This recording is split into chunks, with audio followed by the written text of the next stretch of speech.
बिस्मिल्लाहिर्रहमानिर्रहीम। इय्याक नअबुदु व इय्याक नस्तईन। मेरे पाकिस्तानियों, चूँकि मैं सारा वक्त तैयार होता हूँ कि किसी वक्त भी ये मुझे किसी चीज़ पे भी जेल में डाल देंगे, तो मैं चाहता हूँ कि जेल में जाने से पहले जिन चीज़ों पे ये मुझे जेल में डालने की कोशिश कर रहे हैं वो मैं आपके सामने पहले ही ले आऊँ, क्योंकि मैं अगर जेल में चला गया तो इन्होंने मीडिया तो पूरा कंट्रोल कर लिया। जो बड़े बड़े लोग थे जो मीडिया की आज़ादी के जिहादी बने हुए थे, वो आज चुप करके बैठे हुए हैं और आराम से एक सरकारी मीडिया बन चुके हैं सारी प्राइवेट चैनल्स। तो मुझे किसी ने सुना नहीं है। एक दफ़ा मैं अंदर चला गया जेल में, तो लिहाजा ज़रूरी ये है कि मैं आपके सामने पहले ही चीज़ें रख दूँ। जो ये कोशिशें हो रही हैं और बड़ी तेज़ी से कोशिशें हो रही हैं कि ये जेल में चला जाए केयरटेकर गवर्नमेंट के आने से पहले। तो मैं सबसे पहले साइफर का ज़रा मैं आप सबके सामने रख दूँ कि असल में इनको ये समझ नहीं आई कि जितनी साइफर के ऊपर बात होगी, ये जितने भी पावर में बैठी हुई हैं पीडीएम के लीडर्स और जो पुराने आर्मी के चीफ जनरल बाजवा, ये जितनी भी साइफर के ऊपर तहकीकात होंगी, इनके ऊपर उंगलियां आएंगी। मजलूम तो मैं था, मेरी गवर्नमेंट थी। हमारी गवर्नमेंट गई, जैसे साइफर आया उसके अंदर बार बार मैं बता रहा हूं कि एक अमेरिकी ऑफिशियल डोनाल्ड लू हमारे एम्बेसडर को कहता है, असद मजीद को, वॉशिंगटन में, कि इमरान खान को तुमने वोट ऑफ नो कॉन्फिडेंस में हटाना है। अगर ना हटाया तो पाकिस्तान के लिए मुश्किलात होंगी। और अभी वोट ऑफ नो कॉन्फिडेंस नहीं आई थी, ये गालिबन 6 मार्च था। अगले दिन वोट ऑफ नो कॉन्फिडेंस आ जाती है, टेबल हो जाती है असेंबली में, और उसके बाद फिर जो सारा वो कहते हैं ना, rest is history. Aahista Aahista क्या, बड़ी जल्दी हमारे लोग भी नाराज हो जाते हैं, बैक बेंचर्स भी कहते हैं हम छोड़ रहे हैं, हमारे जो इत्तेहादी है वो भी छोड़ना शुरू हो जाते हैं। तो वो साइफर किसके लिए पैगाम था? वो पैगाम उसी के पास था ना जिसके पास पावर थी, जिसके पास एजेंसीज थी, जो इन सबको भेड़ बकरियों की तरह उधर ले जा सकता था दूसरी तरफ और गवर्नमेंट करा सकता था। वो जनरल बाजवा था। तो मैंने बड़ी कोशिश की तब भी कि इसके ऊपर तहकीकात हो। मैंने पहले एक कमेटी भी बनाई जिसपे जनरल तारिक को हमने उसका हेड बनाया, लेकिन यहां इतनी ताकत है एक आदमी के पास कि वो जनरल तारिक जैसे आदमी ने भी कहा कि नहीं जी, मैं ये इस कमेटी का हेड नहीं बन सकता।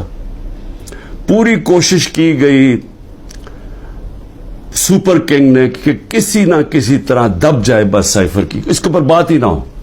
मैं इसलिए कह रहा हूं कि ये बार बार साइफर को लेके आते हैं तो वो उंगलियां तो उधर ही जानी है सुपर किंग की तरफ, और उसने हर बार इस्तेमाल किया।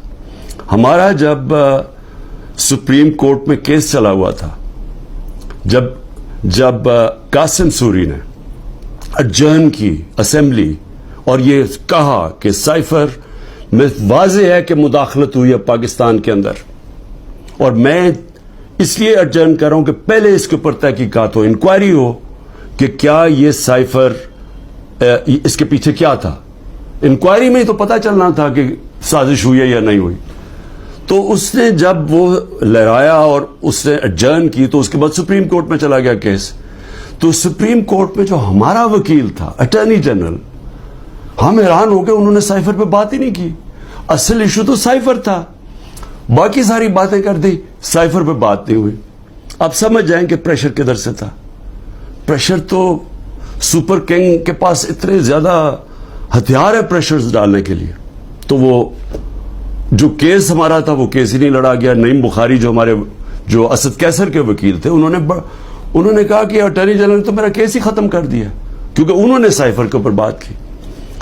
तो ये जो इसको खुफिया रखने की कोशिश की गई, वो कोशिश कर रहे थे जिनको पता था कि तहकीकात से इनके ऊपर उंगलियां आनी है। मैं कोशिश करता रहा कि इसके ऊपर इंक्वायरी हो।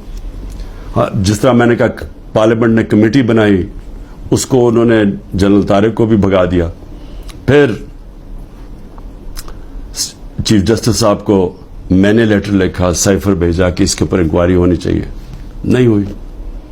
تو اب یہ جو انکوائری کرنا چاہتے ہیں ایف آئی اے, میں صرف سوال یہ پوچھتا ہوں کہ پہلے تو مجھے یہ بتائیں, مجھے بلا تو لیا آپ نے انکوائری کے لیے, لیکن مجھے یہی نہیں پتا کہ میرے سے کس چیز کی انکوائری کرنی چاہتے ہیں آپ, تاکہ میں تیاری کر کے آؤں.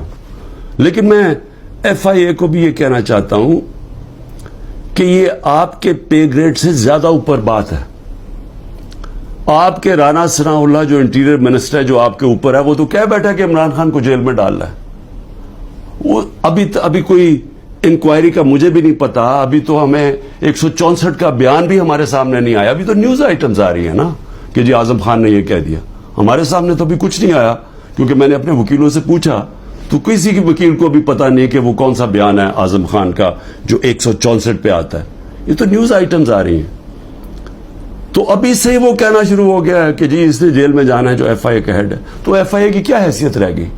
تو ہمیں تو پتا انہوں نے کیا کرنا ہے, لیکن قوم کو پتا ہونا چاہیے کہ یہ اتنا بڑا ظلم ہوا اس ملک کے ساتھ, جو انہوں نے جو گورنمنٹ گرائی ہماری, جو میں نے آپ کو بتایا بھی کہ آئی ایم ایف کی صرف آپ رپورٹ پڑھ لیں کہ انہوں نے